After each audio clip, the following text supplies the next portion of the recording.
She said, take your time. What's the rush? Oh, okay, yo, get out, boy.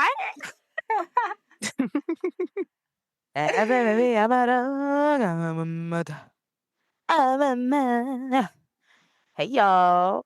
You know, we had to start it off with the real king of R&B.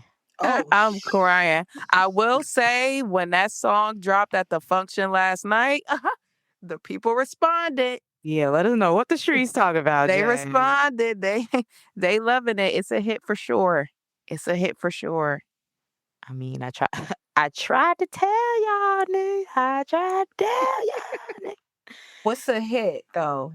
The remix with Chris Brown? The Mutt song, the single. The But- song. But what I'm saying is the remix the hit? Is what you're saying? No, I'm saying the song in general is just a hit. I keep forgetting Chris Brown is even on the remix. Oh, so they not playing the remix version. No they just playing the shade. regular No version. shade. No, they playing that version too. But They playing all the versions. They playing the Freddie Gibbs version. Freddie is on one too. Yeah, Freddie Gibbs. Freddie Gibbs was like on the first one, I think. Yeah. Oh yeah, he is. That's right. Yeah, he was the first remix. That's right. Everybody done got a remix. We finna get a remix. But what's up, y'all? It's your favorite girls. We live and indirect. It's your girl Chasing Kia here. Johnson. DJ Miss Milan. And Jazz is here. Why And do we we- do that at the end? When we drag it out, we be dragging our shit out. We do. And I follow right after you. So I follow right after Jan. So it's like I know I'm doing it. What episode are we on? What episode is this? 5, 6, 7? This is 6. Oh, this is 6? I thought it was 5. Six. Lord Jesus, we just trying to get through, Jesus. But no, everybody, welcome to episode 6. That's 6, right, in Spanish? 1, 2, 3, 4, 5, 6. 6. Shout out to all, my peoples out there. We saw y'all out there for No King's Day. Shout out to the ones that did not vote for Donald Trump. You did not vote for Donald Trump. No, I'm not gonna lie. Like low key, like all jokes aside, this is just between you guys and our community. They was freaking the shit out that song. Like, that shit go crazy. I ain't gonna hold you. It got a little bop to it. I would vote for Donald Trump. Like the bed, everything, the sombreros, like it's really, really crazy. But unfortunately, yeah. But go ahead. Because how you make a hit for Donald Trump? Like That is so thick. that really just pissed me off. Like, why y'all do that? But don't sleep though, because Jeezy definitely came out with "My President is Black, My Lambo's Blue." Hey. And I bet goddamn in my rims ain't too bad. Ooh, that's a Negro spiritual right And there. then got That what? is- Hove on the remix? Yes, that was a moment. Mm-hmm. Love to see it. But yes, we are here for episode 6, sis. For all of our Spanish folks out there, shout out to the mommies and poppies. A reasonable dialogue. How have you been, ladies? How have we all been? It's been how many weeks since we? Well, before we even do that, it's been that many weeks because letting our community formally know now that the episodes that you all were tuning into were some tester teaser episodes, pilot episodes, because officially we can say, and cue the applause here, we're going to be doing these podcasts weekly for you guys. We've heard the cries and the pleas from the people in the streets, the babies, the kids, the aunts, the uncles, the moms and pops, everybody worldwide. We understand, and we're going to answer that call. So, yeah, that's why we're here officially every week. Brand new podcast episode brought to you by us. Inserts Bring out all the the sparklers. noise. Bring out the sparklers. But yeah, we decided that it's time to show up. Well, pop out and show niggas. In the words of Kendrick Lamar. But how has everyone been? Like, have we been taking care of ourselves, ladies? I guess I could Okay. go first and say, yeah, I Okay. have. I've been feeling really good. I've been feeling like mentally and not like, a coasting kind of good. Like, it's been like intentional or something. Nah, I feel way better these days than I've been feeling the last couple of weeks. So I'm finding that middle ground, that balance of grounding and just, Oh, I really love that. I love that. taking in, the life that is, chosen for me and then the life that I'm choosing for myself. So, yeah. I love that. I would say, to your point, Kia, it's going to be a very fun and flirty summer. I really want to dive into the Oh. world of fun outside of work. I feel like sometimes we could be so work focused. And although I feel like I've had like a good work life balance in the past, I feel like my focus now really has to be routine and discipline and sticking to it and not, like letting anything hinder my growth, like we talk about all the time, the self-sabotaging, not letting any of that get in the way. But yeah, I think incorporating fun into my life has really opened up a new side of myself that was kind of always there, but it was like, girl, let it out, Go have a Yeah. drink, go dance with your friends. So you will be at the happy hours. Is that If what you're time it confirming? permits, I will be there. Yes, because we're still work girlies too. That's the thing. Balance, the balance, Getting your happy hour and then your happy ending. Oh. Hey. Hey.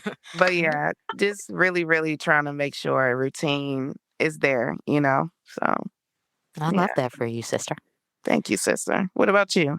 And Huh? it's the equal balance of both of what y'all said. Like I know for me, ironically, I kind of was having a rough like month or two.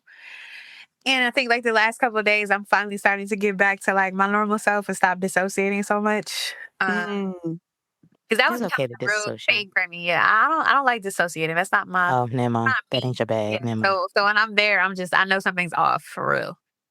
And like Jazz, I feel like it is gonna be a very fun and flirty summer. Like I am open to dating again. I'm not like super pressed, but we'll see. We'll see what happens. I do feel like I need to find ways to enjoy myself outside of work also because I feel like a lot of the things that I do outside of work are still to some degree work related. yeah, Like someone I asked me, "What do you like to feel get that. into?" And it's just be a bunch of work shit. Like I like to go to shows. yeah, Like a hobby, like I like to motherfucking make plates. Right. yeah, Utensils, cutlery, if you will. Right. So like I'm trying to figure out what that looks like for me while also not just feeling like I'm just doing shit just to do it because I also don't want to do that. yeah. So yeah, That's valid. we're gonna have That's valid. All right. I love this for us. Yeah, we deserve it. We really Wh- do. What about you, Yes, let's Kia? all go. Oh, shit. Yeah, Girl, yeah, because I already knew you trying to run from the question. Oh, I don't know why, but people go just ahead. never let you be great anymore. No, Like, no, what happened to us as a society? we do. We making Kia great again. Go ahead. Oh. Do I have to go? Yes. I don't have any updates for the people. I don't. I really wish I had some updates for the folks. I don't. Like, I don't. Well, how you been feeling? How you doing? Like, it doesn't have to be accolades or things like that. Could just be I just been chilling. Oh, my bad. Not call me, beat me. And I literally said that in the chat earlier. I said, call me, beat me. You gotta call me, beat me. very Y2K. We just had a very Y2K moment. I can't. not Ron calling you. Gosh, What is going on? How's school going? School is school. I don't know why I signed up for the summer semester, and I signed up for both summer sessions, like back to back, like a nutcase. But I also did it because I want to test myself. Like the one reason why I've never finished school is because I've never been consistent with it. I think it's also because I've always switched my major around. Like one time I was in mortuary school, and then Another time I was studying criminal justice, and another time. Mortuary is crazy. Yeah, I wanted to. I actually still want to go back and finish school for that. But yeah, at one point I wanted to be a funeral director. It's a fire Well, really, job, I want to though. do the embalming part. I really don't care to plan the funeral. I just want to like embalm and keep it moving. Um, but yeah, like I've been in and out of school so much. So now that I finally figured out what I want to do, um, it's just been like, I'm just trying to stay focused on that because I've never stayed consistent. And I don't know if that has anything to do with my ADHD. I don't know if that has anything to do with just like, I don't know, like my Mhm. Pisces nature. Sometimes I flow and I go where I need to go. And if I come back to it, then I come back to it. If I don't, then I don't. Yeah. But I wanted to make sure I stayed consistent. So I'm gonna go straight through right now. See how that goes for me. But Mhm. I'm doing okay so far. I'm passing my classes. So I love that. Well, that's congratulations on important. passing the classes, you know? Thank you. But I kind of get sad like when you guys like talk about like, like just living life and stuff cuz I don't like What do you mean? I just don't experience life anymore. Why? Because of the work, school taking over? It's not even just school, like it's everything. Like once we Mhm. finish this, I have to go write 2 articles and then after that I still got other work assignments and then it's just like it's always like I don't know. I spent a lot of time trying to devote myself to what I wanted to chase. And then when I got somewhere that I thought I would be, then I kind of just let it all go. And now that I'm kind of getting to a newer place, I'm just like, I don't know. I don't really. It's a very lonely time for me. So, but it's not like sad in Yeah. the loneliness. It's just like it's melancholy. Like that's the best Mhm. way to put it. I don't get sad when you guys are talking about your experience. I get more so just melancholy. Like it's a bittersweet feeling. Like um because that's just not life for me. Right So now. Yeah, Kia, I feel you. I'm not gonna lie, because that's kind of like what I'm saying as far as like I want to find a life outside of the work shit. Like, Mhm. Mhm. oh, that's different. You're also doing the work, but like I just feel like similar to you, it's if it's not one thing, it's another, and I kind of never really get a moment to just be. Exist, live. Yeah, yeah. and then it's like the moments that I do have is the weekend, and the weekend comes and goes. Like you got to do. Yep. Everybody says Mhm. it, it's so cliche, but it's so true. Like Saturday, you got to do all your errands, so Mhm. that day is gone. Yep. Monday, Right. you're chilling, and it's like you really only get that one day. So I don't know. I just feel like you, like I really want to find a way to kind of force myself to enjoy shit and not just be working all the time. Yeah. It's Like kind of like you would think like what my life would be like if I wasn't doing this thing here. Yeah, actually. Like But then what it's would like that I be? still want to Yeah. stay grounded and grateful for the fact that I can do it though at the same time. Mhm. Right. Yeah. Yeah. I think for me is that, but I think it's also just like uh I guess growing pains. Mm. There's this Yeah. song out. I don't know how to pronounce her name, but I think it's called Mariba. But Mhm. it's a song out called Phone Me. Oh yeah, that song is dope. It like literally like crushes me every time I hear it, but I can't stop listening to it. Cause I had a person like that in my life. And I think I still feel that way about them. And that was my everyday person. Like me and her did everything together. I never needed a large group of people. Like I always knew a whole bunch of people. Like I could always hang out with different crowds. Um, but that was just like my main person. And so when I ended that friendship, which it's weird to say I don't regret, but I miss the friendship. I don't miss the person. So Yeah, I feel that. um it's kind of bittersweet because like I said, that was my person. Like I've never really felt super romantic or like super desired in that sense. So I never really longed for male companionship. And so I'm getting older and like I am. And that's not to like because I don't want niggas thinking I ain't out getting no niggas. But like I just never like how some people just always got a nigga. They always got some I wasn't that type of girl. It was like my friends knew if I was talking to a guy or if I was attracted to a guy or, had something going on. But like I don't know. I was just never one of those type of girls that was like, yeah, after the function, everybody running. Like I just know everybody. I'm cool with everybody. Everybody fuck with me. But yeah, it's kind of like, I don't know. Like it's a loneliness that I'm comfortable with, but it's also a loneliness that scares me. So, and I've never been lonely. Well, I think I have, just never actually physically. So, this is an interesting time for me. But yeah. I mean, I understand 1,000%. Yeah. Especially as someone who has had a lot of friendships that I value and cherish. I say all the time, I feel like friendships with women that you may dissociate from, or y'all grow apart, sometimes is way, I feel like, more impactful than a breakup with a guy or something. At least from my Agree. experience, like it's like I would take that like any day. And this is coming from someone who even recently started experiencing guys on that level because I always was kind of like either the guy's best friend because I was always either the only girl in the room because of male dominated spaces. So it definitely hits 10 times different when it's, that girl pal you had. So I definitely feel you on that for sure.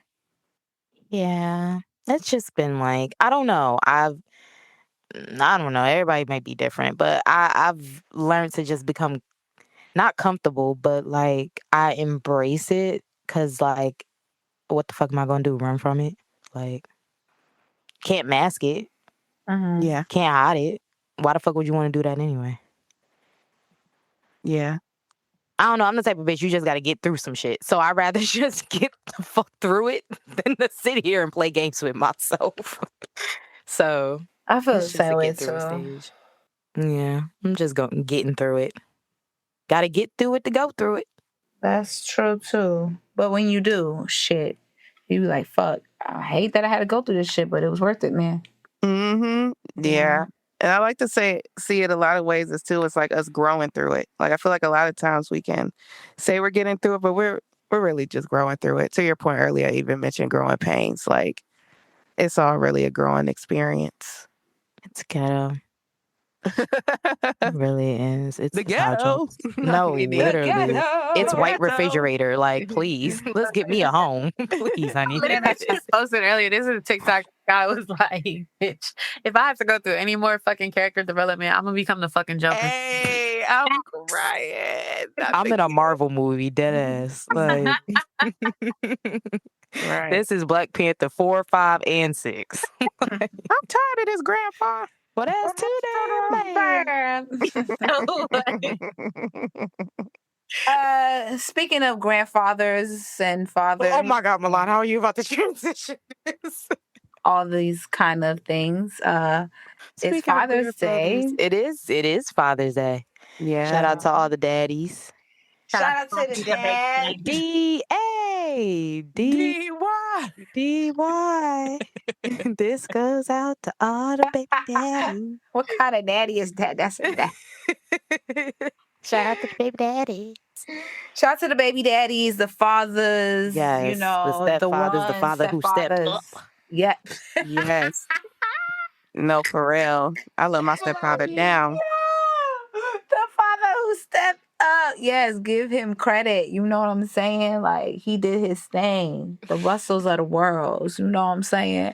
Yeah, shout out to my daddy. I love my daddy very much. So give him his own little shout out on the pod. But yeah, that was just basically it. Father's Day shout out. By the time y'all hear this, Father's Day would have been past, but we still want to give y'all your flowers. And hopefully one day, I can make somebody a pappy, Yeah, I can't wait to get my baby mama.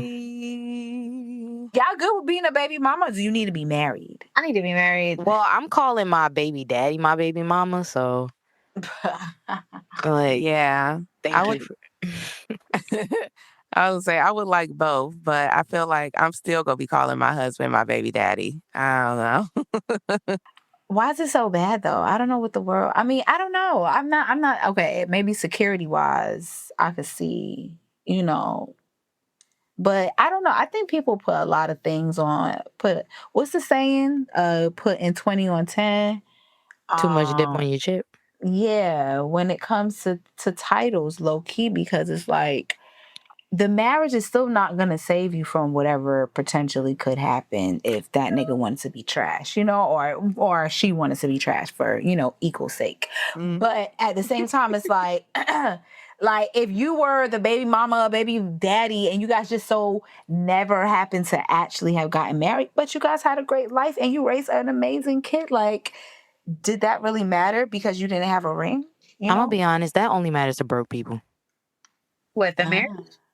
Not marriage, no, but I think this idea of like, and I don't, okay, because I don't want to just like broke people. Like, I don't want to say it like that. That's like, sounds very like awful, but And that's a triggering word for the real yeah, it is broke ass triggering. So I don't want to trigger anybody or harm anyone or disrespect anybody. Yeah, because like, bitch, I'm technically broke. So like, I don't want to disrespect Not anybody. the kettle calling The kettle calling myself, calling it a buck. But I've noticed when I've seen clips, unfortunately, you can't escape relationship culture online. at all. But Shit. but when you see clips of people talking about marriage and being a baby mama and all those type of things, the only thing that they ever really mention as to why they want to be someone's wife is this sense of security as far as assets and financial needs and things of that nature. Um, the main argument I always hear is, okay, but when they die, you don't get anything. And it's just like, but also if you had your own, you really wouldn't give a shit. Like if we're only marrying, now don't get me wrong, right? Marriage as an institution, it's different for everyone. You have some people who marry for all different reasons. So I can't sit here and say that marriage is done for one specific reason.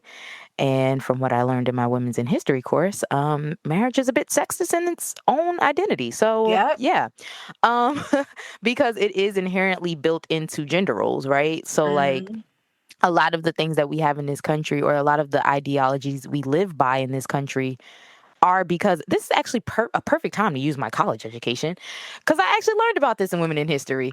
So actually, back in like earlier times, like I would say probably like even 18th century, women and men didn't necessarily get married just because they were expecting a child together. The reason why that started happening was because in Puritan towns where, people were getting together, there would be instances where women wouldn't know who the father of their child was. And that's why the institution of marriage became so important legally, because then you would have someone taking care of a child that is not theirs. And that is a historical documented thing that I have researched and learned in college. So, yeah, marriage in itself is an institution that is based on I'm marrying you because I want to confirm this is my child. Okay. All I feel right. like even that to me sounds a little because at that point, how were they confirming that someone was their child without the title? Right. And that's the issue, right? Because then if you come up with this half-ass baked ideology in the 18th century where we really didn't know what the hell laws in society was, now it's going to be baked into society. It's baked into our laws. And now you have generations of people who believe that this is how society should be. I should marry you because you're having my child. I should be with you because of X, Y, and Z. And it's like, So you're having my baby.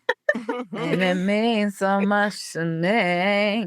like, like the idea of marrying for love is actually pretty new in the context of things. So marriage was never for love initially. It was always transactional.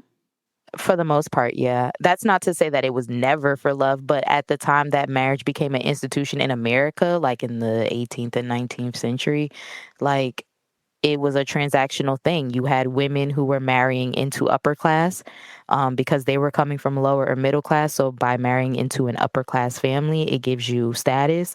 You had people that were in arranged relationships. Like I said, you have people who were pregnant, and it's like, okay, well, you got the girl pregnant, so you got to marry her. You can even look back and find legal cases of people taking people to court for child support back then in like the 18th century. Yeah. So a lot of what we deal with in our modern American society with child support and like baby daddies and baby mamas and all of this isn't anything new. But yeah. Well, no, for me, marriage is not, I don't want to be married before kids necessarily for security. Granted, like, I'm sure that would be a great blanket and blah, blah, blah, blah, blah. But I think for me, it's more so because I would want my kids to have their father's last name as well as myself. And because I just don't want my kids to not have the same last name as their father. Like, I want to become a unit with a man and then help him create a legacy with his last name. And I'm not doing that if we're not married. I'm not giving you my kids. My kids are not going to have your last name if we're not married. That, to me, I'm not doing that. But that's a valid reason. You know what I'm saying? Like, you want to actually build a family with someone. You want to create a legacy with someone and create something generational. You know what I'm saying? A lot of times when people talk about why they want to be married, it's like, well, we've been together for mad long. And oh, yeah, no. It's literally that for me. Like, I refuse to give children a last name if that is, like, if we're not married, I'm not giving nobody your last name. Like, no. That's valid. Yeah. A lot of things in this country are just like, when people really peel back the layers, it's like, yeah, you guys been doing this bullshit for centuries. Yeah. Aside from that, I will say I have curated my wedding in my head since I was a little girl. Like, Okay. Do you have a theme? and Do you have a theme for it? Yes. So I would really, really like ballerinas at my wedding. Ooh. Like I really want that to happen. And I really want A Ribbon in the Sky by Stevie Wonder to play. Not Springtime in Paris. Just saying.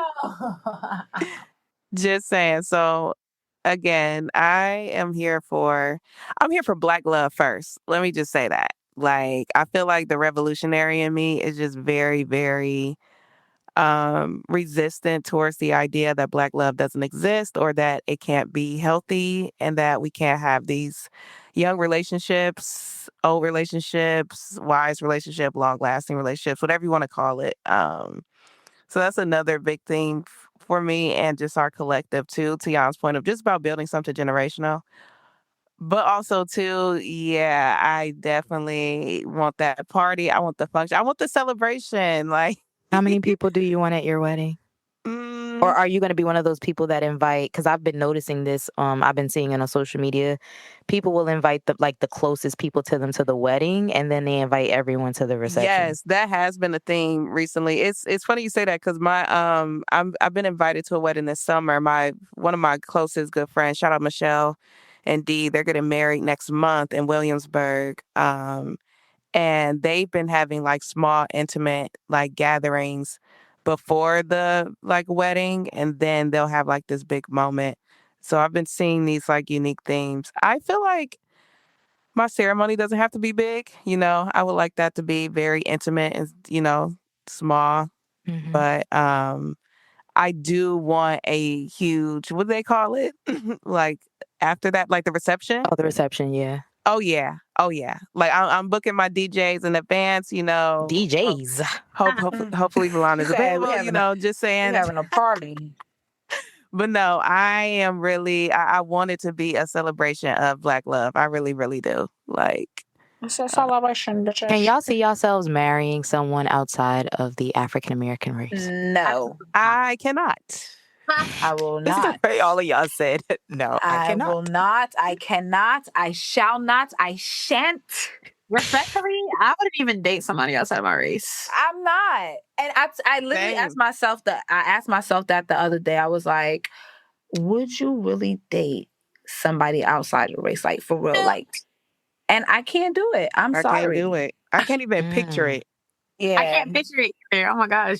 I Yeah, love, culturally, I can't get jiggy with it. yeah, culturally, aesthetic wise. I mean, you could look good, you know what I'm saying? But it's something just about a fine ass Black man to me. That'd be my thing. It's like I could maybe pick, okay, maybe I could date a white man. But then I think about when I'm with him, I'm going to see a fine Black man and be like, why am I not with that one?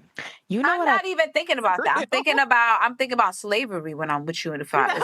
No, but you know what was so crazy? No, because honestly, like, it's actually a Calling me little a nigga? disheartening. Huh? I'm like, you calling me a No. No, I agree with you because, well, not that I'll be thinking about slavery, but I'm with you, because like sometimes I see like certain like famous black men like dating outside of their race, and I'm not against that at all. Like I feel like if you find love wherever you find it, like please go with Absolutely. that. Like I'm never like, oh no, you should only stick to your no. Do what makes you happy. But there is nothing more fulfilling than I think being with someone where like y'all just get each other culturally, historically, racially, like everything. Like I can't wait for the day that I can love a black man. Like I can't wait for the day that I can be in a black man's corner and uplift them and support them and, be that partner for them. You know what I'm saying? Like I never saw that growing up. My mom and dad split when I was a kid. So all I've ever been attracted to is black men because that's all I've ever really been around. But like, I can't wait for that day to have that and to pass that down. So it does kind of make me sad sometimes when it's like, damn, you just couldn't find nobody. Not like us. Not like us. But I mean, find love where you find it. It really is beautiful to see like black love because sometimes we don't always see it. And when we see it, it's not always in a healthy way. We gotta be careful. We gotta be careful because Uh-oh. we had a whole staple and an example of black love, and that love does no longer Oh, damn. so Yeah, we yeah, did. yeah. We did. It's unfortunate, but but I feel you though. I guess just enjoy the experience with the person. Yeah. Cause regardless of if y'all break up, if the person died, like nothing lasts forever. Let's just have a good time while we're here. If we commit, that's fire. If we don't, life goes on. Like I can't really dwell on, whether or not things is gonna happen. Like, yes, I have expectations. And if they don't go that way, then we march at dawn. That's it. Yeah, it's never that Okay, deep. we march at dawn with our boots on. Oh, Lord. Boots on the ground. Put Please, our boots no, on the ground. no. Make it stop. All right. Should we get into our topic? Should we get into our updates? Yes, I was about to say, speaking of boots on the ground. Boots on the ground. It's actually funny you guys are singing this song. Why? Well, I'll reveal this part. So that's kind of what I wrote my story about. Okay. Yeah. The guy? Yeah. That's kind of what I wrote my kind of. Is it a good thing or a bad thing? Sort of. No, it's a good thing. It's just Okay, good. it's just You was that scaring me. no, it's just that the overall topic of the article is more layered, but that's part of the story. That's part of it. Yeah. Okay. Got you. Okay. Congratulations. Yes. I know that's right. It's cool. Yeah, I can't. But yeah, let's get into some of these news announcements. I guess we're gonna start with the passings we've had. Like, you want to get the sad shit out the way, and then not to like call it like sad shit, but you know what I'm saying, like. Well, No, we know because it was one point with the podcast where like every episode we were like, rest in peace, rest in peace, rest in peace. And niggas was dying. No, like for real. When they say everybody dies, like they wasn't lying. Cameron wasn't lying. Yeah, no. So we can just go ahead. It's not that we trying to rush y'all out the way. It's just that it really was a moment where like every time we got on Spaces or did a podcast, we were saying rest in peace. Right. But we did have some loss this week. For real music heads. And I say real music heads because like only real ones know about Sly. I feel like a lot of you kids don't know about Sly Stone. But we did lose a musical pioneer, Sly Stone, this past week. I think a day or two after him, we lost Ananda Lewis, who, if you don't know who Ananda Lewis is, she was a journalist. She worked on BET Teen Summit. She hosted that, I think, for most or if not the whole time that it was on air. And then she left there and she went to TRL. where she was a VJ for a certain amount of years. She left there, I think, in 2002, and where she had the Ananda Lewis show. And then she left there to actually become a caregiver for her grandmother and take care of some things at home. And then she became a correspondent for The Insider. And all in all, she's just been a staple in Y2K culture, a black it girl. Definitely someone very influential if you grew up watching TRL or just MTV in general. So yeah, that she lost her battle to breast cancer. It's just really sad. Like, I mean, obviously we've had these conversations plenty of times, but it's always sad to like Sly lived, I feel like, a good life. Complicated, but a good life, like a very long life. Ananda passed away at 52. Very young still. So Yeah. Very young, if you ask me. And Ananda, too. Shout out to her without getting too emotional, because I feel like she also was someone that showed us that you don't have to like stay in one lane as a black girl. Like, she was on MTV and BET. Like, Yeah.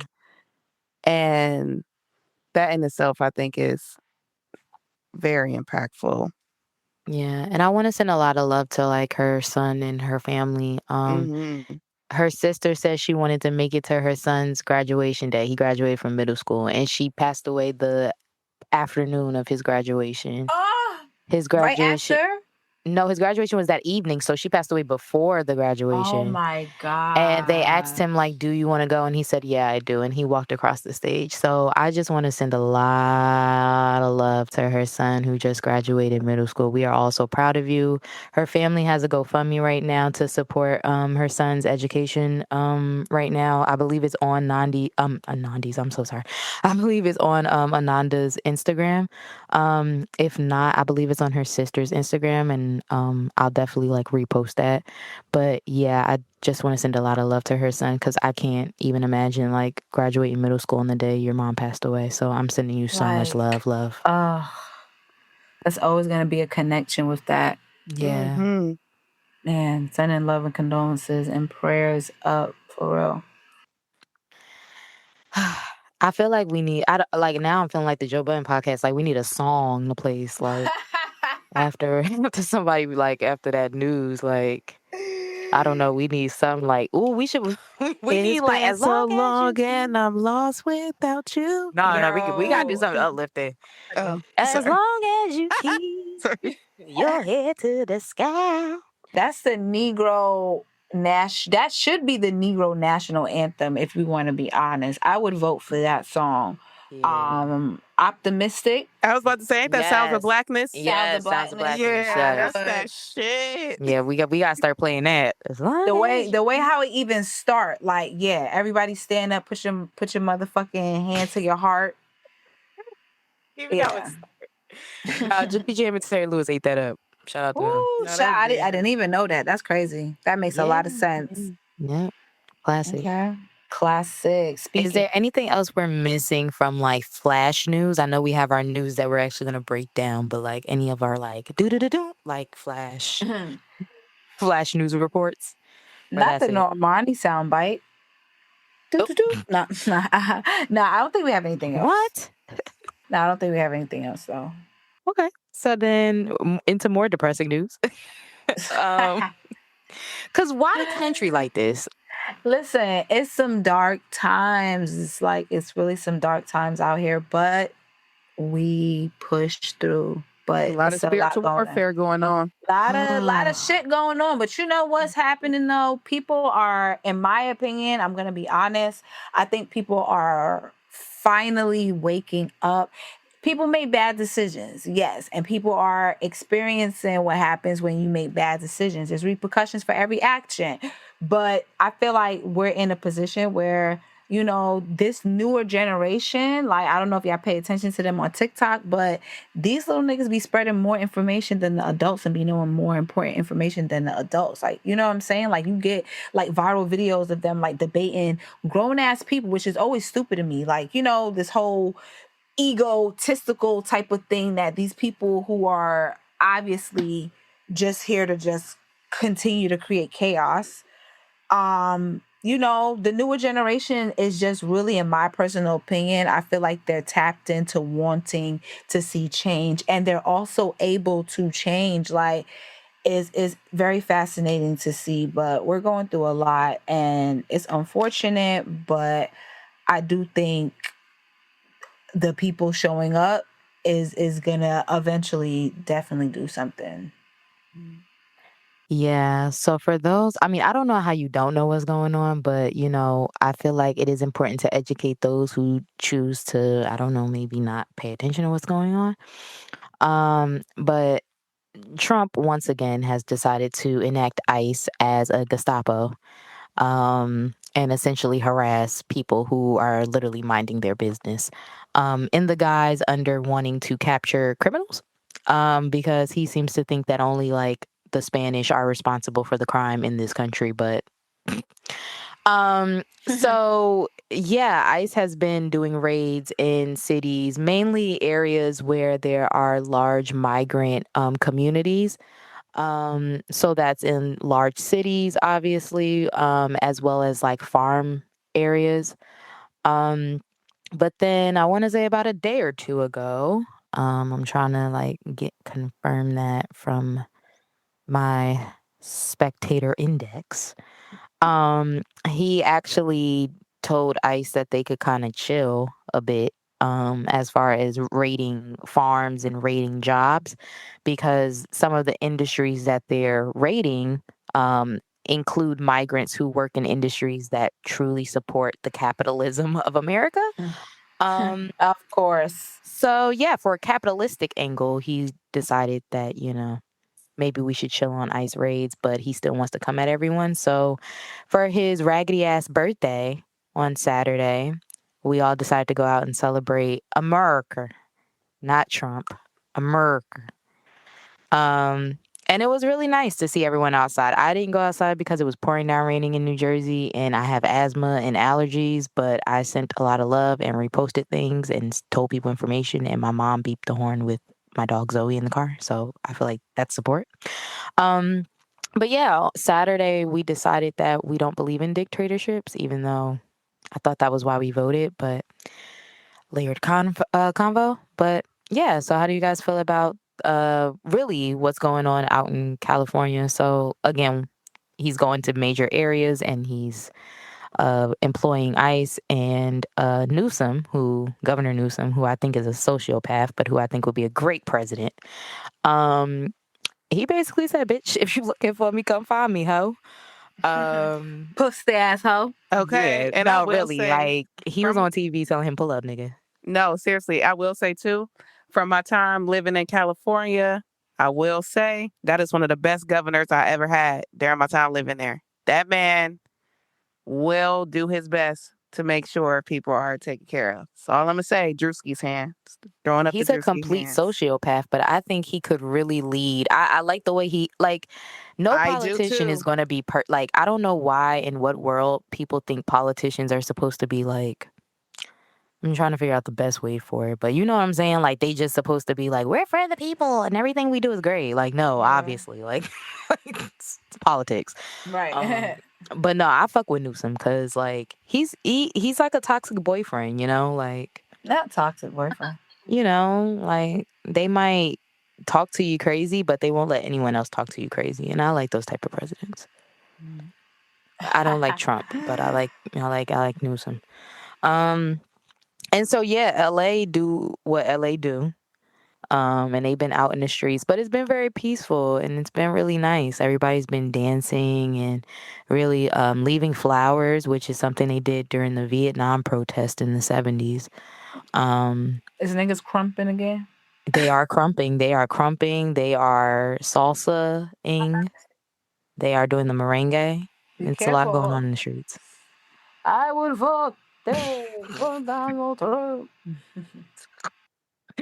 But yeah, it's been a pretty, I guess, I don't know. It's been a pretty layer for me, because I'm all for like we have to fight for the rights of our people, right? But they're saying nearly 11 million people protested on Saturday, which is interesting to me because we had a choice to protest when we voted. Okay. Confusion me.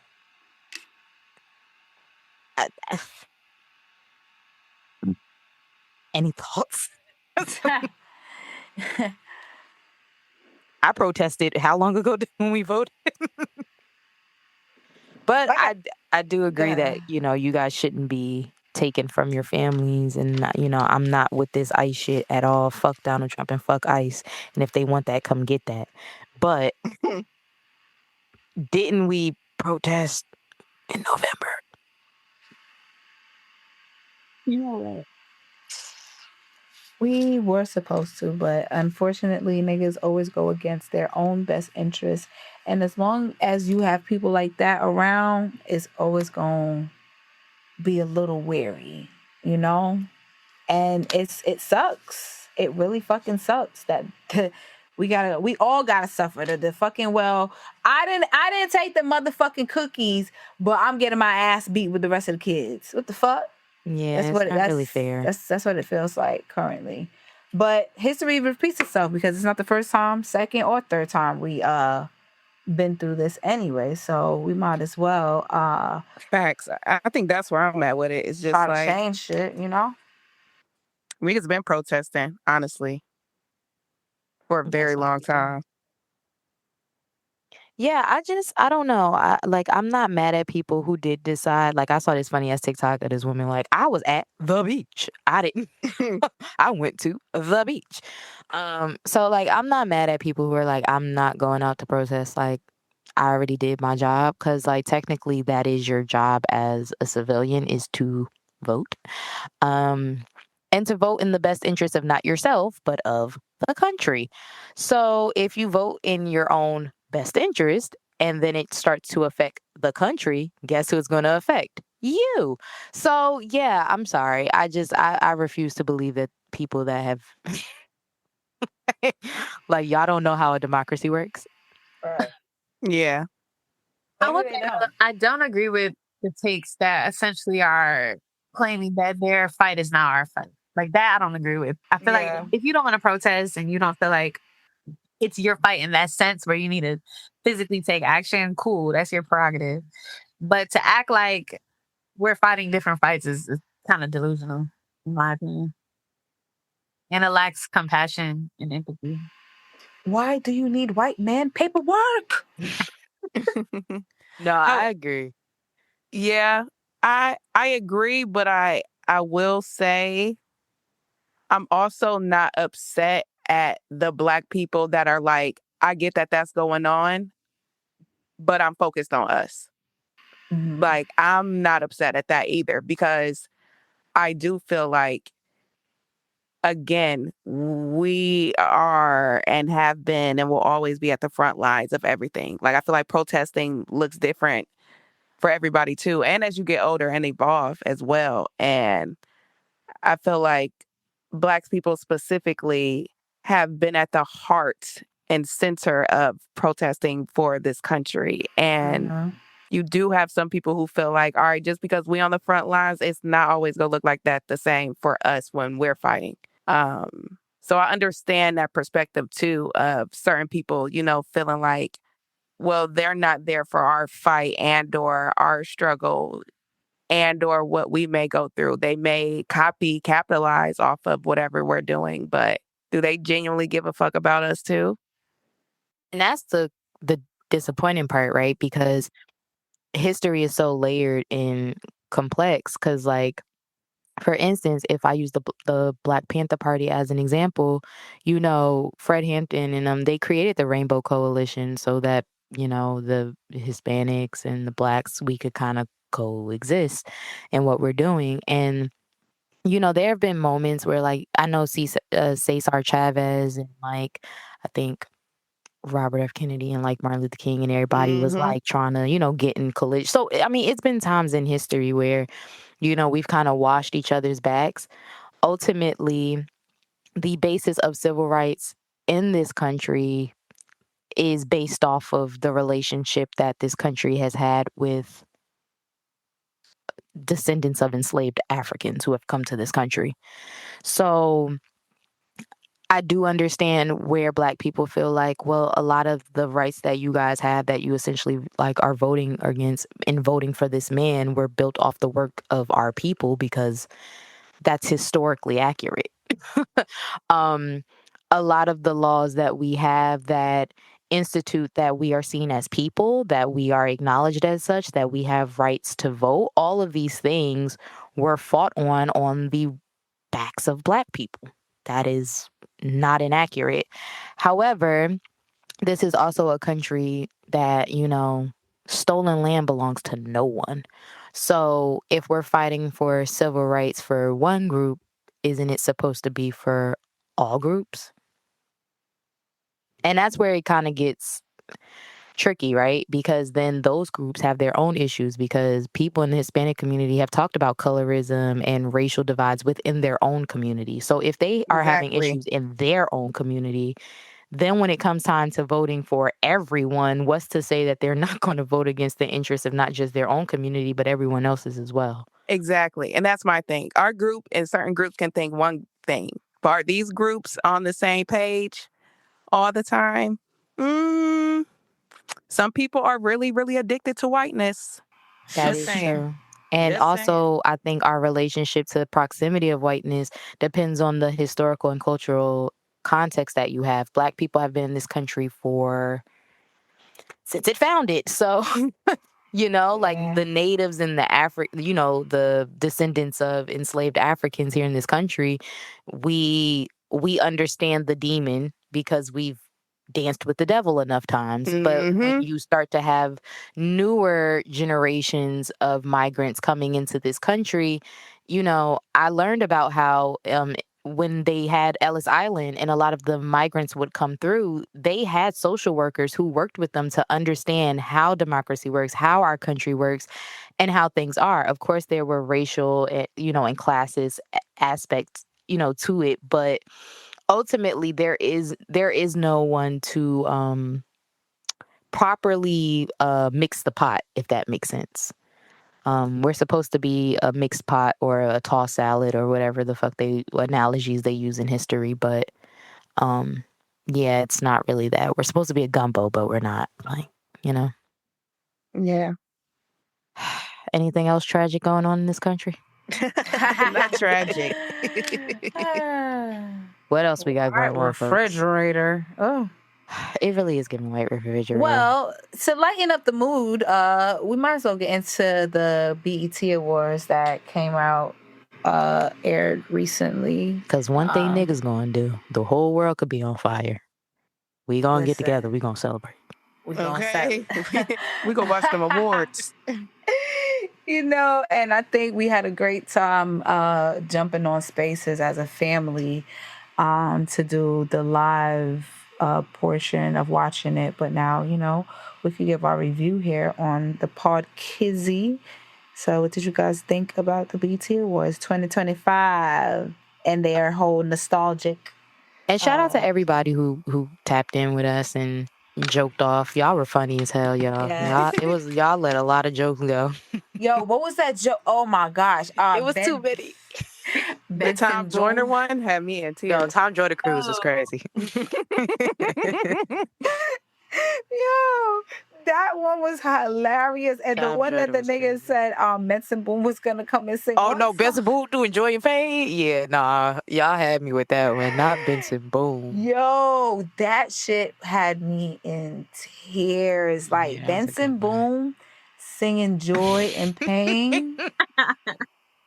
I'm still cracking up. Shout out to you, man, for real. No, that was funny as hell. I'm trying to remember because it was such a long show. Listen. I think overall, I give it a 9 personally. Ooh. Damn, you are so generous. I'm with you. I think, like, all things considered, I feel like they put on an amazing show. They executed some pretty dope concepts. They could have been. That's not to say they were incredibly executed, but I think the fact that they tried to execute them and did a fairly good job. There were a couple missed opportunities within them, but Yeah. it definitely pulled on my heartstrings a little bit because it just felt super nostalgic. I think the performances were great. Um, I do wish there was more of a Sierra moment. Personally, the amount of times that she kind of surfaced within the show but never performed was kind of crazy to me.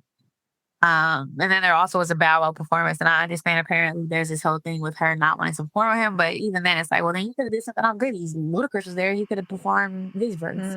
Oh, that's So many different endings. Like Tiana, this don't shade to Tiana. I think the new song is great, but I don't feel like it was the right opportunity to perform that. Yeah. I feel like she it should. fell flat to me. Yeah, like I think the performance itself was amazing. Yes, it was a great performance. Yes, but like the song did not land.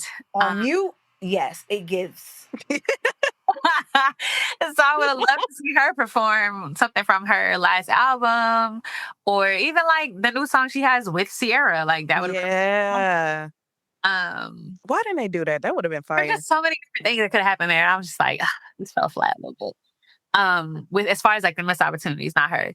But I also thought the tributes were really well done. I was a little disappointed that there wasn't an actual Mariah tribute, and I'm also hearing like, oh, well, she doesn't feel like there's anybody that can perform. I'm not trying to hear that shit. Like, whatever, girl. But considering nobody did an actual tribute for her, I feel like the placement of her performance and then her receiving her award was a little off. We should have put one after or before the other. Because then it would have made sense for me. Like, okay, well, this is why she's not getting a tribute because she's performing. But yeah, I think it was a great show. And I also think the last thing I'll say, naturally, I want to complain about how long it ran. But when you consider all the reasons as to why it ran that long, I'm not necessarily mad at it because I feel like there was points of the show where it started to drag as far as like certain people speaking should have been cut technically. Yeah. I feel like it would have been distasteful to cut them off, especially like, for example, like Jamie. Like Jamie's speech clearly ran over. Like, oh yeah, he was pushing him off stage. But I feel like considering everything he's been through and everything he was actually saying, it would have been super distasteful to cut him off. And I feel like it was important to allow him to keep speaking.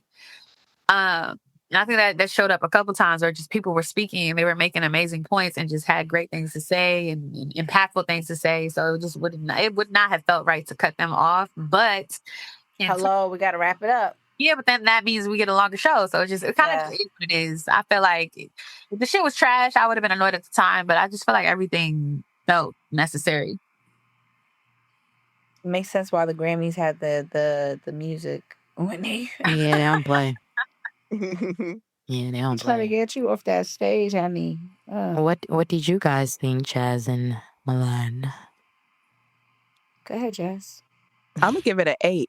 I think I'm gonna give it an 8 out of 10. Yeah, That's why I feel like, every time y'all say 8s across the board, they ate that. No, but I actually really did enjoy the nostalgic play on an award show like that this year.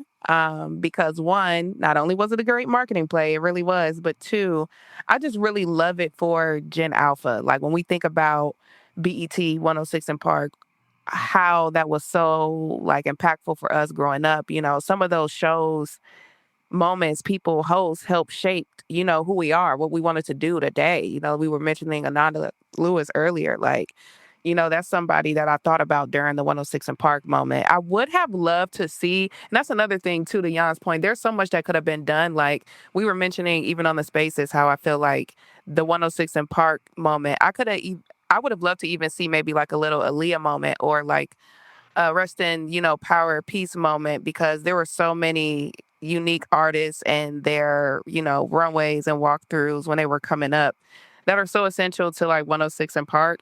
When Free and AJ were there, even when Terrence and Roxy were there too, to an extent. Like when I think of that whole Young Money era, like they definitely had that era of like 106 in Park on lock. Like you could not see Nikki's pink wig nowhere. It was, you know, she was always there. Like I remember when she got her what was the Yo Gotti song, the 5-star chick, like that was one of the first places they premiered it, I remember. So would have loved to see them expand more on that. But I will say Jennifer Hudson definitely made me tear up And I feel like too, she's somebody that's so essential to BET as well. Like when I think about her and her journey, and I remember when she won American Idol and she was on this run, she was on Dreamgirls, and then she had this sudden tragedy with her family. And I remember BET was a huge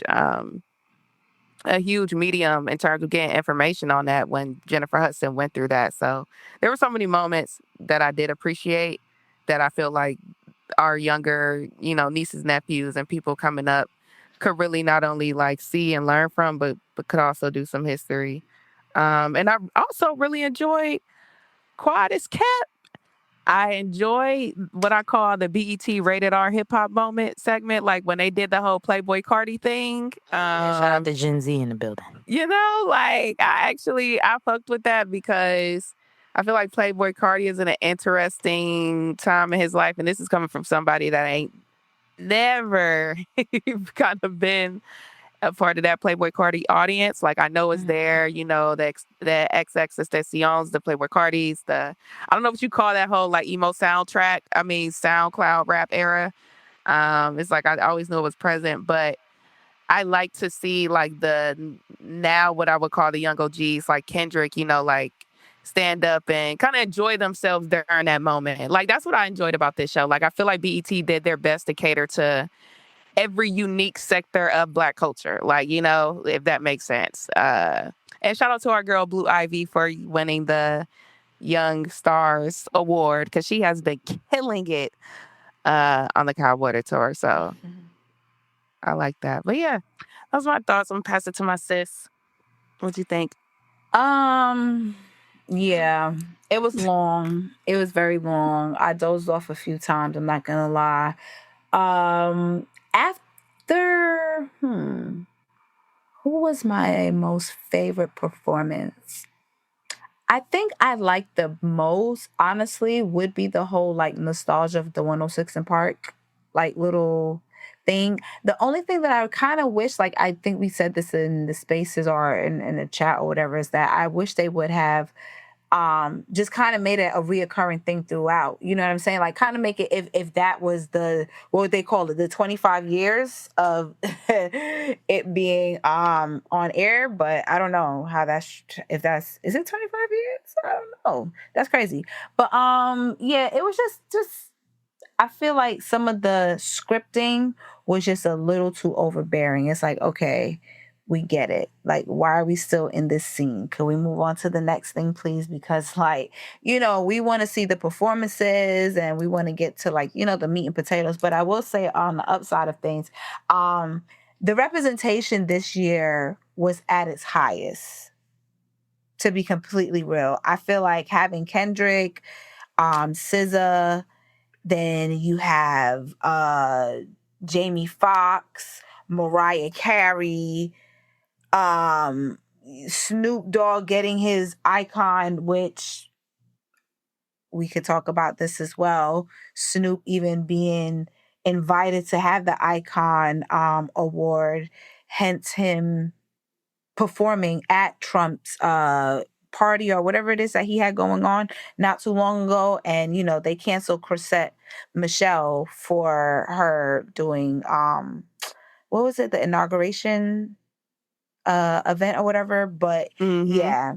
And then having, Dr. Dre, which we all know is, an unknown abuser in the industry, present the award to him. But outside of that factor, it was really good representation of the BET Awards being one of those awards that you should be attending. You know what I'm saying? Like, I think for a few years, a lot of people were just like bypassing it because it was either quote unquote ghetto or really not important. And I think when we do our own shit, like it needs to be as important as you seeking to get approval from the Grammys, from the Tonys, from the Oscars. You know what I'm saying? So I love the fact that those artists and people that came out showed up in that way for this year to really say, you know what, there can be potential for a revamp of BET and the awards that they have going on. I know budgets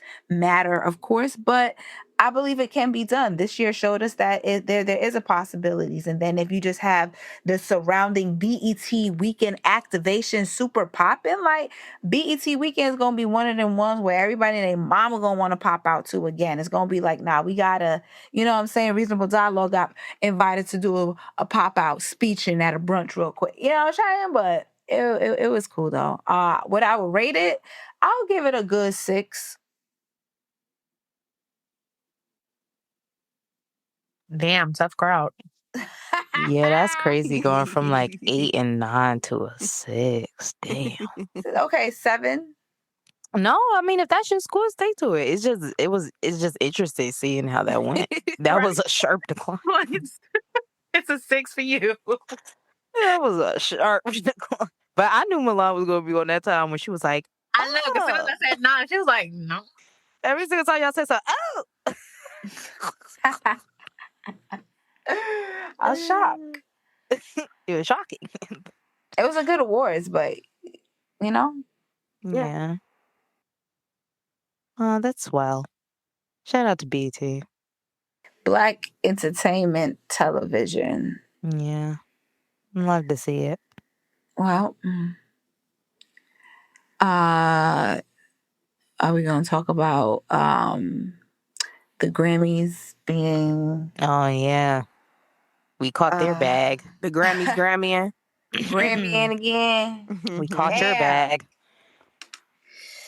So if you've been living under a rock, well, I don't even want to say that because a lot of people don't be paying attention to what the Grammys be doing. So I don't even want to say if you're living under a rock. But the Grammys recently announced, and this is something I've noticed they've been doing a lot recently. But they announced some new categories. One of them I'm really excited to see, which is best album cover. Oh yes. Excited to see who gets nominated in that, and that's going to be interesting because I'm assuming it's all genres. So it's like, oh, that kind of that makes it. tense. Right, but then it make you think too, like what they go pull next, like Right. best contemporary album cover. Best hip hop album cover. Like, you know, like then we it's just best R&B album I cover. know, like, I would love to see variations of best album cover though. Like I'm That not would be mad at fun. best R&B album cover, best hip hop album cover, best country. Like I'm not mad at that, to be honest. They should do it like following the actual award. Like if you're doing like best hip hop, you know what I'm saying? Like Yeah, best I get hip what hop you're saying. album. Yeah, it should be Yeah. like right back to back type shit or whatever. Yeah, I agree. Mm-hmm. But yeah, I'm that not we mad have. at keeping the best album. So like the same way they do album of the year, I could see cover art of the year, and then there's like obviously would hold a little less weight, but the genre by genre ones. Yeah, to that point too, Yana, actually, I do enjoy that point on that because it's making me think about the role and the impact of the photographer. And I've always been someone that's so like for photographers, DJs, and just that whole like element of culture and hip hop that I feel like gets overlooked. I feel like that will also shine a light on like a lot of young, dope Black people behind the lens. Yeah. And that's the if that's like considered in like the matrix of who's getting credited for what. And designers too. Like there's like Yes. Yep. Yeah, I'm excited to see, um, just like how they're going to test that out the first year. Mm-hmm. or even what And the voting process looks like. Like how do you even get considered for that? yeah, like who can vote in that? Because I know for all the other ones, it's usually like the people of that genre or whatever, and then I think the big ones everyone can vote in, right, or something like that. It's probably gonna be that because it should be cross genre at the moment. Yeah, because even when I think about like the credits of like the album cover, like, are you going to credit like the studio it was shot filmed at? If it was, you know, saying if the cover went there, like, are we giving credit to the art director, the stylist, makeup artist? You know, like all They of got to that's be a gonna, little bit more specific. yeah, that's gonna open up a lane for a lot of dope creatives. When they do the podcast Grammy, that's going to be funny. Mm-hmm. That's going to be hilarious. Yeah. Because then they just announced, I think, is it, if I'm not mistaken, the Golden Globes or one of them awards, they just Yeah, opened up a the Golden podcast. Globes got a Yeah. podcast award now. I know that's right. We about to win a Golden Globe. Okay, period. Hey.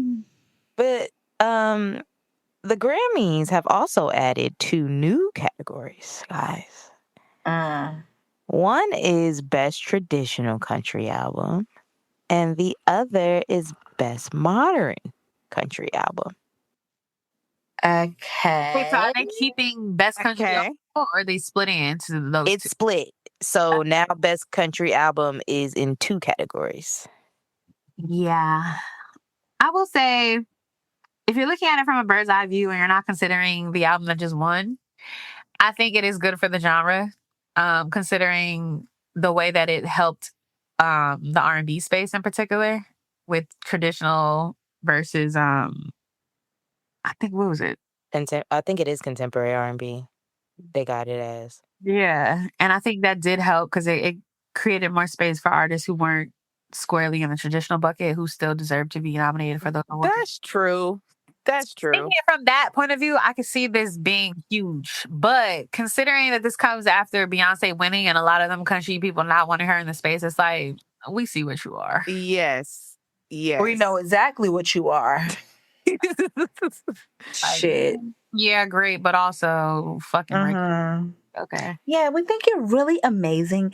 It's just that we just think you're just a little too overqualified. Right. And yeah. it's going to be problematic, though, even though it is, quote unquote, great for the space. I feel like it's just going to be a bunch of black versus white. Like, traditional is going to be all the white artists, and then all the rest of the shit's going to go in the other bucket. It's just like... Right. Or they go use it to put somebody, and it's no shade to him, but somebody like Jelly Roll in both categories. Like, oh, he's the, he got the tattoos, that look.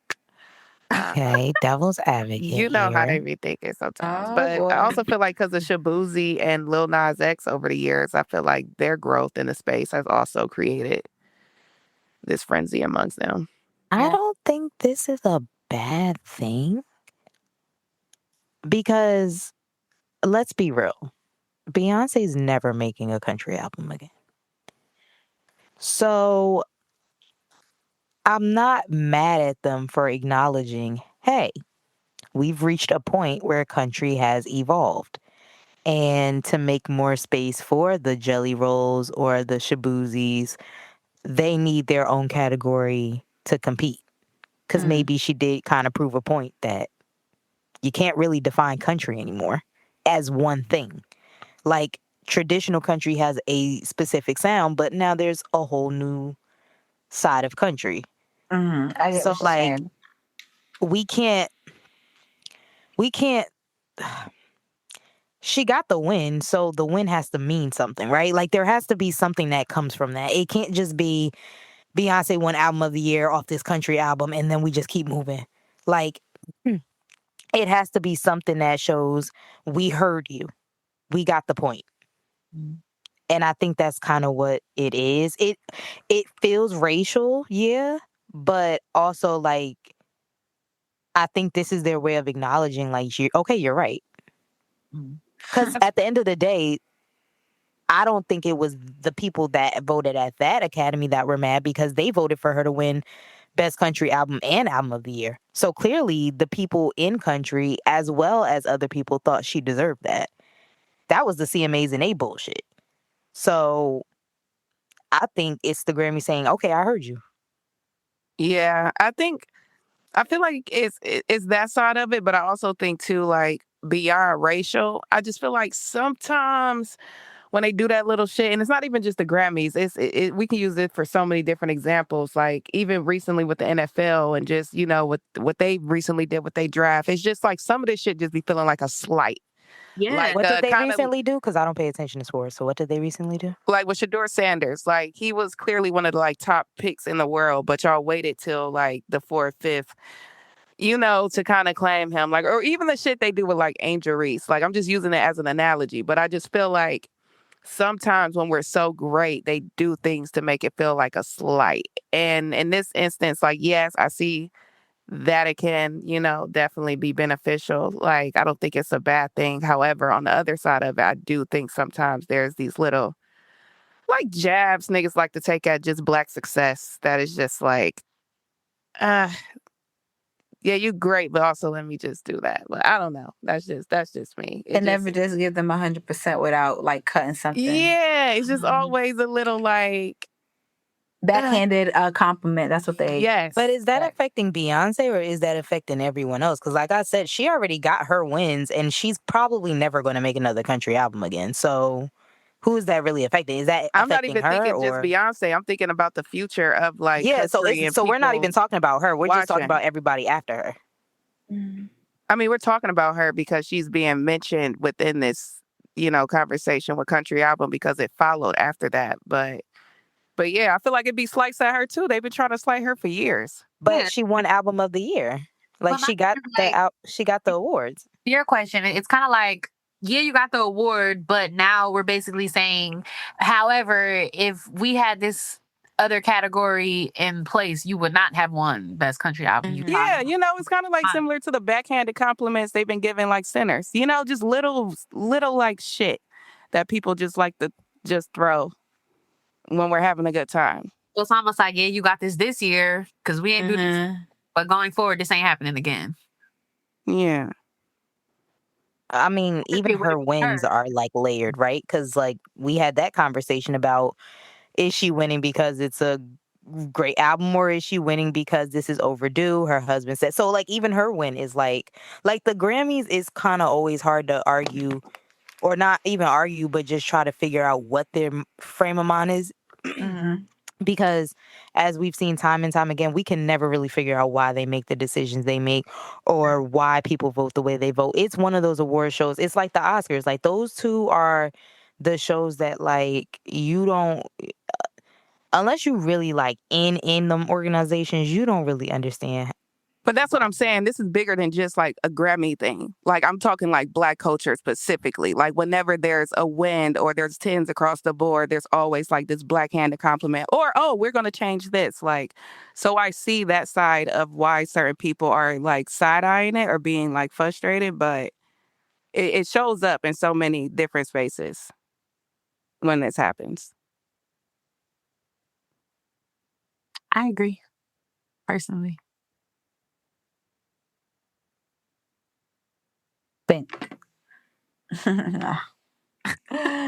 Well,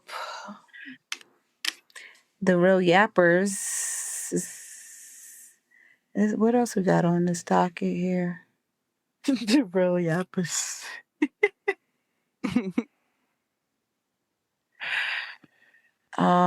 What else we got going on?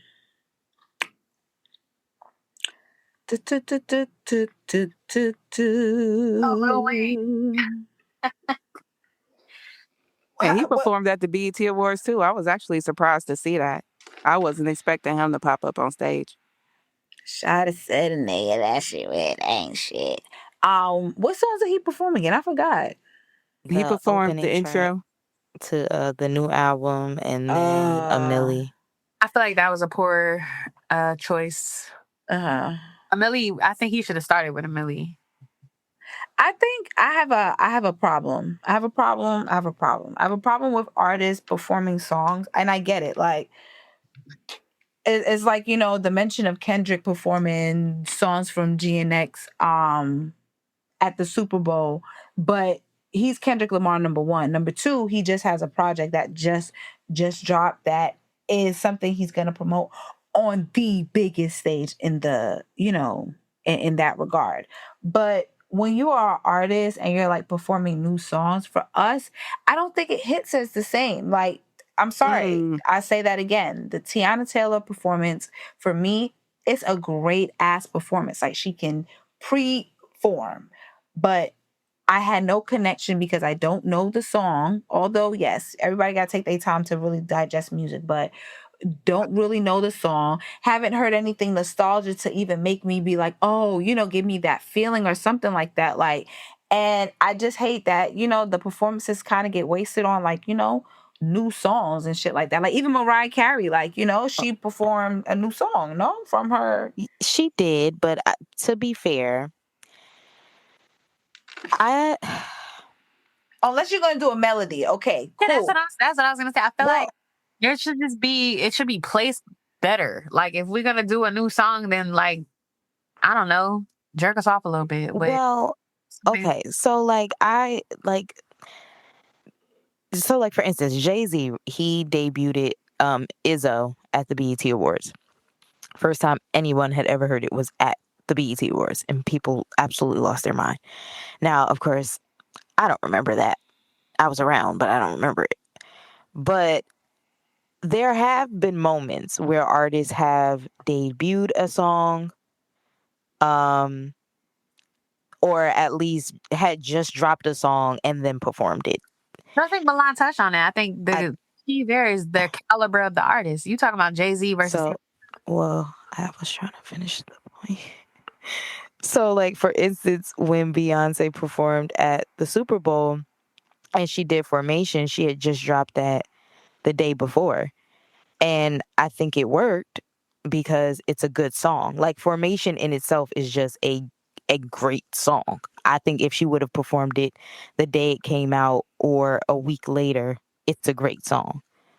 I think with Tiana, I think with Wayne, the music itself isn't holding its end. Like, the performance might be great, but the song really isn't like doing anything. So I think that adds to why it feels like a weak performance. But I feel like if it was a hit or if it sounded like something, I think we would be like, yo, that was some fly shit. mm, I disagree. I mean, if it did sound like something, okay. So, damn. Because Formation does nothing for me personally. Ooh. Damn, that's crazy. That's Okay. I mean, then I'm gonna stick with my guns here and say the same. Not about Formation, but about certain songs. I guess it just depends. The placing, like Jan said earlier, the placing matters. So that everyone's happy. You could play your new song or whatever, and place it in the sequence or set list, you know, accordingly. That way we could really digest it. Because honestly, depending on the artist, it kind of gives it a disservice. You know what I mean? Like, so you would just like just give me something that I know and then give me something new. A good balance. Yes, that's beautiful. Because what you show me will probably lead me to go and checking that out. I think I forgot somebody did that before. I forgot, but playing like, you know, something that people know and then leading into some new stuff also does work, in my opinion. I don't like the other way around. I like that. I see what you're saying. Yeah. That's valid. Yeah.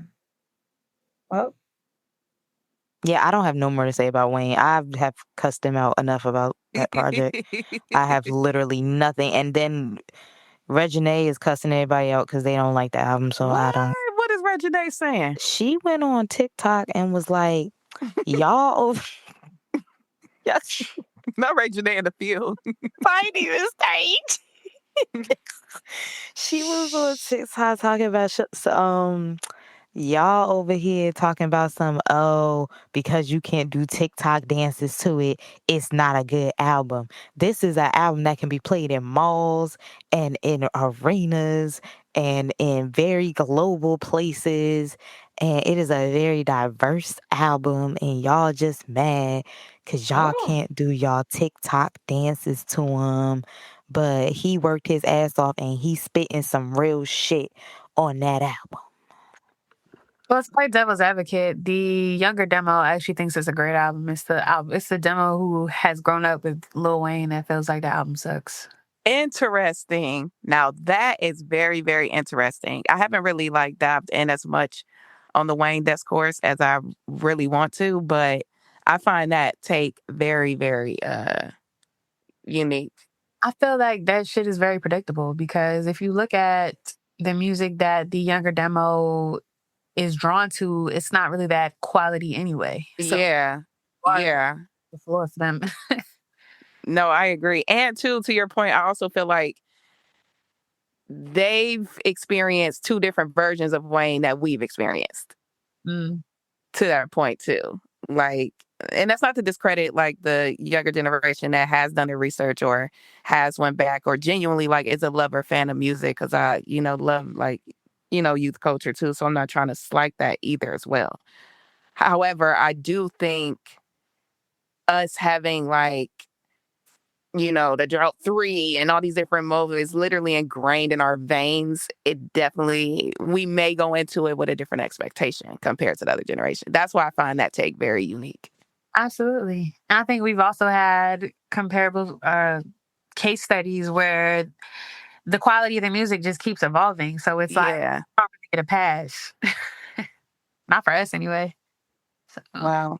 I will say the album cover, he keeps doing these things with his face and and him as I don't know, like, because he even did it with the 2 Chainz Holly Grove cover where they like paired their faces together. I'm like, what is that? Like, like, some AI looking shit. like it's giving AI. Like, what? I'm not really understanding the direction with the album covers for real. Like, and don't get me wrong, I know Wayne has like been playing with his face and album covers for a long time. Like, but these newer ones just they looking a little AI-ish to that point. Speaking of AI, how do y'all feel about Timbaland? Ooh. Go ahead. Because I'll just say that's a good point to talk about. How do y'all feel about it? I think is what's the word I'm looking for? Fucking stupid. Him, the caliber of creator artist that he's supposed to be in the regard, you know what I mean? It's like the integrity is literally up under the back of his fucking neck, to be completely honest, because there should be no reason why you're even partaking in anything like that or promoting anything like that. And I'm actually glad Young Guru kind of jumped on and was trying to quote unquote educate him, which to be honest with you, I don't think that nigga needed any education. I think he's just doing a money grab. And I seen somebody say something where I guess he's trying to get ahead of the curve. Like, this is the Bitcoin before everyone got on Bitcoin. And it's like, I don't think AI will ever become something in the music industry in that regard where people are gonna miss out on it's just stupid. It's just dumb. Like, enough is enough. People are even using fucking AI for like chat GPT to like be their therapist and shit. Like, let's just put the fucking everything down and pick up a book. I will say it's going to be interesting, kind of tying this back to the Grammy conversation. It's going to be interesting seeing how they navigate stipulations around what gets considered versus what can't be considered, because Right. technically AI artwork be considered for that? Or are we going to have an AI category? Exactly. And that's literally brilliant. That's why I brought up the point of like advocating for our photographers, our artists, our stylists, our makeup artists, our nail techs, like all of that, because I feel like those creatives and what they do are in jeopardy because of this. You see what I'm saying? Like this AI shit. It's like, all right. Sorry. That just got me a little riled up. But to Milan's point, I don't feel like you're ever going to be perceived as ahead of the curve with AI, because true creators are never going to view that as a one-up. Yeah. Like, it's always going to be considered less than in creative spaces. So to feel like true, you're doing this to get ahead of the curve, it's just like, what curve? Nobody perceives that way. Right. Like, where are we going? Yo, what curve is crazy? No, for real. What highway are we on? Like, what? Is the curve?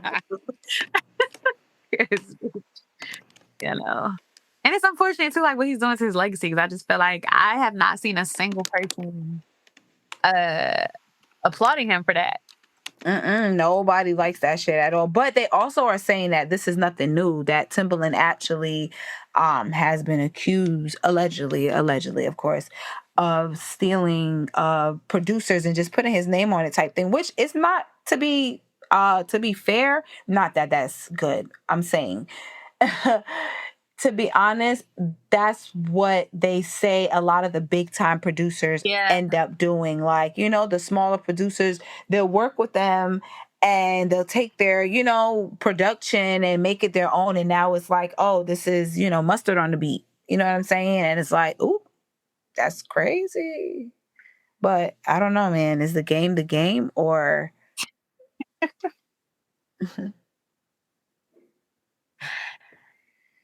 ooh, child. Well, shout out to the real ones that stepped in and let, Timbaland know that what he's doing is very, very suspect. Mm-hmm. And you need to do better because you are a legend. And I hate to see our legends go out sad the way some of them been going out sad, especially over some money and like, Jesus, peace.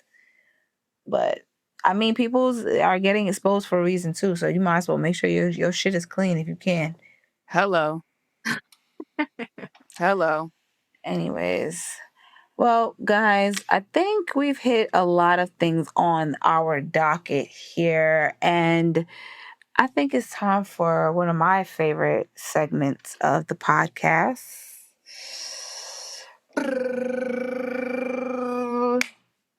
The set list. Yes, ladies and gentlemen. My favorite time of the evening. Applause, please. Thank you. I'll sign autographs later. Set list was brought to you by Miss Kia. Her wonderful idea of us to put together a compilation of the things that we personally partake in and have interest in. And this week, we're going to give you guys our personal set list of things that we're basically tapping into. But I'm not going to go first because I have to get my set list together. So whoever wants to go first, please let us know what you guys been listening to, watching, reading, something new, festival. I could go first. All right. So some of the songs I've listened to, Genevieve has a new track out called Head Over Heels, which is Yes, love her. Her vibe. It's basically Baby Powder 2.0, if anybody's a fan of her. It's kind of in the same pocket. She had a track with 2 Chainz that came out, I think 2 years ago. Kalani also has a new song out called Folded that sounds amazing. I will say I'm kind of getting tired of people saying that she's dipping in what's her name, Mariah the Scientist, nachos, because once you get past the intro, it definitely does not sound like the same kind of song to me. If anything, it kind of sounds like it leans a little into Confessions influence. Personally, I think literally Confessions. It sounds like it's a sample, even though I'm not sure. I don't think it is. But really great song. Also kind of a throwback, but a jazz album I've been listening to is Yusuf Day's Black Classical Music. Ooh. Love that project. One of the homies put me on a year ago and it has not left rotation since. And lastly, on the film and shows, I finally, I've watched all the Sex and the City films, but as a kid, my mother did not allow me to watch Sex and the City. So I finally started watching that.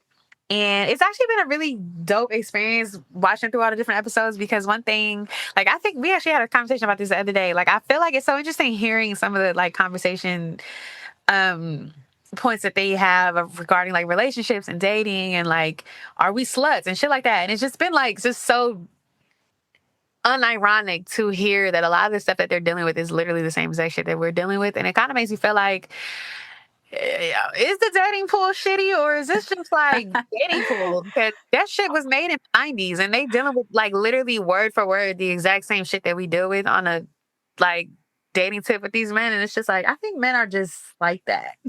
Are we sluts is crazy. That's the latest episode I watched. But yeah, it's been an interesting experience. Great show though. Yeah. Nice.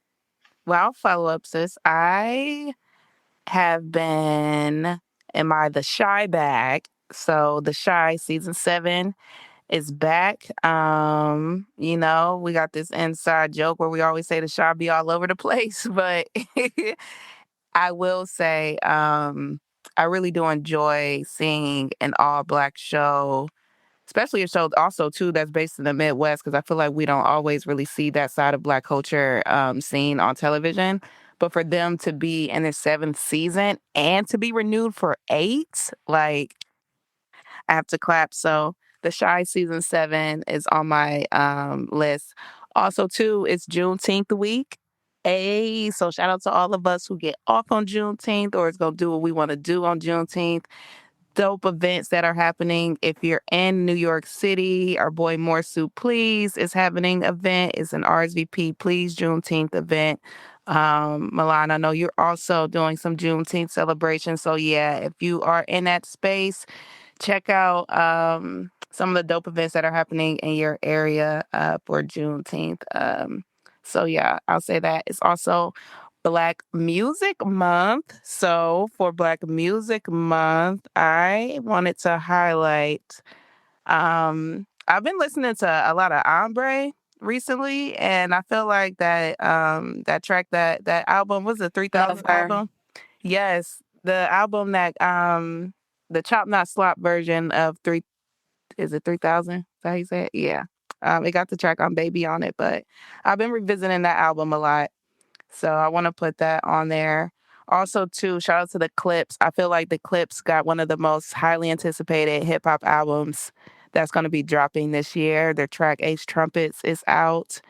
And I'm really, really enjoying, and I just love seeing how people react to this song out like at events and stuff. I'm really enjoying this song called Whites. It's a Caribbean Afro beats mixture kind of song by Masika. So I'm really enjoying that record. But yeah, that's my set list for this week. I'm gonna pass it to one of my sisters. You wanna go? Or You could go. you still get your list to Yeah. go? Okay. Because I was still getting sick. But I have something I could say. Okay, so the first thing I'm going to put on my set list is the Broadway musical Gypsy. Um, it has, and I want to make sure I'm pronouncing her name right, Audra McDonald in it. Who's like a legend in Broadway. But she's in it, and I used to be like a Broadway nerd as a kid. And so I've decided that that's something I want to get back into. So I'm taking myself on a solo date to go see Gypsy. So yeah, that's like some Broadway stuff. The movie F1 with Dame St. Idris and Brad Pitt is coming out end of this month. Really excited about seeing that. It looks really like sexy and cool and fast and like kind of like the energy of like a Ocean's 11, but like, and then like the sports driving world. So it seems really cool. Yeah, I'm gonna go check that out. Um, I did have something else to suggest. Oh, um, music suggestion. Um, when the legends pass away, we always like talk about how great they are. But we never really like tap back into their artistry. And like in the last couple months, we've lost a lot of legends like across the board. Like if you're into like pop music or whatever, then you're Brian Wilson. But like, if you're with the niggas, then Sly Stone, and then further back Quincy Jones. Like we've just been losing a lot of legends and a lot of people who created music during a time where like Bootsy Collins said this to me in our interview. He said people don't get lost anymore. Because I asked him why music doesn't feel the way it used to feel in the 70s or even the 80s. And he said people can't get lost anymore. Like now you have a GPS to get you through life. You literally cannot get lost anymore. And so I think it's important to study these artists who were making art at a time where you could get lost. And sometimes they didn't know how to get back out. Um, because they just showed us the depth of artistry. And that's how we keep this shit moving. That's how we keep great artistry alive. And yeah, that's all I got for the kids. Yeah.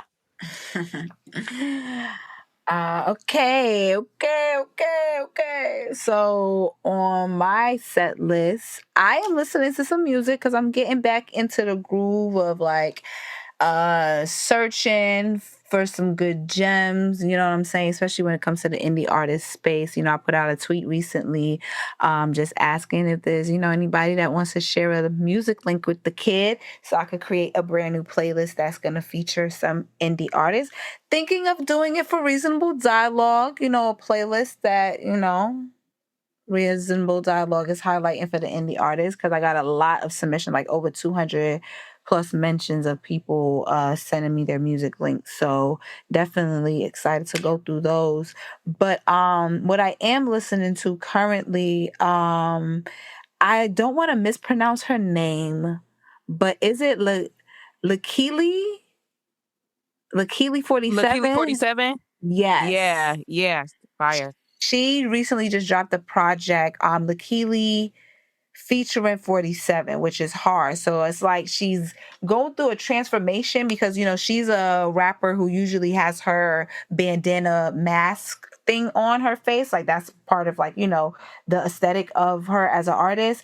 And now she's kind of like, I guess, in this new world where she's introducing, parts of herself to us. So this album that she just recently dropped, the Keely featuring 47 / for promotional use only, features some pretty dope music to be honest. She's a good rapper. Also, she does a lot of, like, I would say, housey ballroom kind of music, you know what I mean? So definitely some shit that I for sure enjoyed. I am feeling Lotto's brand new feature. I'm not gonna lie, she was floating on that, what's it called? Hold on, I'm trying to pull it up. But her Mans Them feature, yes, Art, with Lotto, from this artist by the name of Nems from the UK. She has a featured verse on it. I saw a snippet of it and was like, oh, okay, she's floating on it. I like when the girls, you know what I'm saying, try different cadences and things of that nature. Odile, I'm loving Odile as the artist. He's so talented and just a gorgeous piece of specimen. Like, thank God for Odile. I was listening to his older project, Thoughts I Never Said. He makes beautiful music. I don't know if he's considered like an Afrobeats artist or anything. I know he's signed to Love Renaissance, I believe. But yeah, I think that's it for me as far as music. Oh no, Kali Uchis. I've been listening to her. What's this new, I think, album she dropped? It's called Sincerely. I think it's a very beautiful one of those, like, mantra. I think Kali Uchis is very well known for doing shit like that, like very mantra, kind of, dreamy girl music, the type of YouTube shit you let play in the background as you go to sleep type shit. But I did enjoy it though, however. Last but not least, shout out to our, I would say, face of Father's Day. The father around the world that's moving his hips around the world. I've been listening to Dexter, the rapper. I don't know how to say his name, but is it Cassie, something dad? Whatever it is, I absolutely, number one, in the real.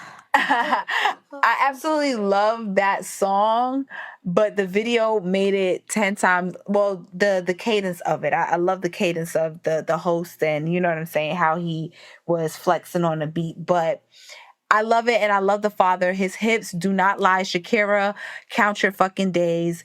Literally, it's the funniest video. Every video that I see of his is just like, honestly, it shocks me though, because he's a really, like, older man, you can tell. But them hips, boy, he go put your little YNs out of business. Okay, don't give him no Viagra. All right, maybe he don't even need it. That's the type of youth he got in them hips. But I really like that song. I think the only thing that I would add is that I'm reading The Artist's Way again. I didn't finish it the first time, but I'm jumping back into it. I fell off a little bit from reading it, but I'm getting back into it, and I really want to tap into this, portal of creativity that I believe that is definitely calling my name. So I want to get into that. And movie shows, I mean, you know, I'm a housewife kind of girl watching this whack ass season of Real Housewives, unfortunately. Not impressed with these heifers. And that's about it, y'all. That's all I got for y'all. Yo, shout out to you for reminding the world of the brilliance of Lakili 47. Like when you said her name, you know how you can think of certain songs or artists and you go into like a time capsule? Like my brain went to 2015 because I literally got hip to her through Hove's Tidal playlist. Like remember when Hove used to drop that playlist on Tidal like every summer? And he had a summer playlist and it had that song, Fuck the Summer Up. And I'll never forget the first time I heard that track, I was like, oh my God, this girl is a star.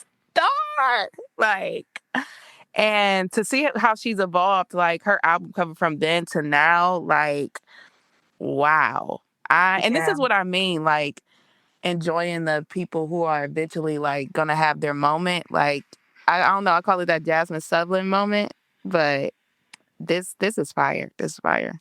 Definitely had to. She's super, super dope. Always been dope and been in the game for a long minute. So, yeah.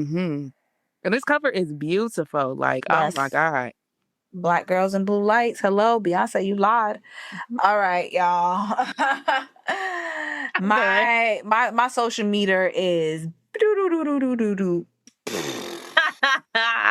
depleted. For those who don't know, it is 2 a.m. for us right now. We are committed and dedicated at this recording time. Okay, but that's all, folks. No, grateful for you guys. Once again, like I said earlier, this is definitely the start of us putting out some weekly episodes for you guys because we really love putting together good conversation pieces, you know, amongst us, the girls. But of course, including the community, we still will pop on spaces every now and then to tap in with you guys. But please continue to support the community by following our pages individually and the Reasonable Dialogue page itself on both Twitter and Instagram. Hit that notification button so you guys are up to date when the new episodes drop. Leave us some good comments, share, like, and all that good shit when it comes to listening to these podcasts. And we appreciate y'all. And that's all I got for y'all. Y'all want to have any closing remarks? Enjoy life, people. That's what I got. I'm happy we made it to episode 6. Woo woo. Woo woo. Pull over that too fast. Episode 6 loading down, and hopefully we'll get to that milestone of doing an official live show for y'all, which I believe, and we're going to manifest it right here on this one. But all right, y'all. Bye. I'm out. Yo, what up? It's Jason Kia. It's DJ Miss Milan. And it's Yasmin. We want to thank you for tuning into the Reasonable Dialogue podcast. For more updates and to follow us on social media, be sure to go to our website, reasonableddialogue.com. Pussy. Thanks.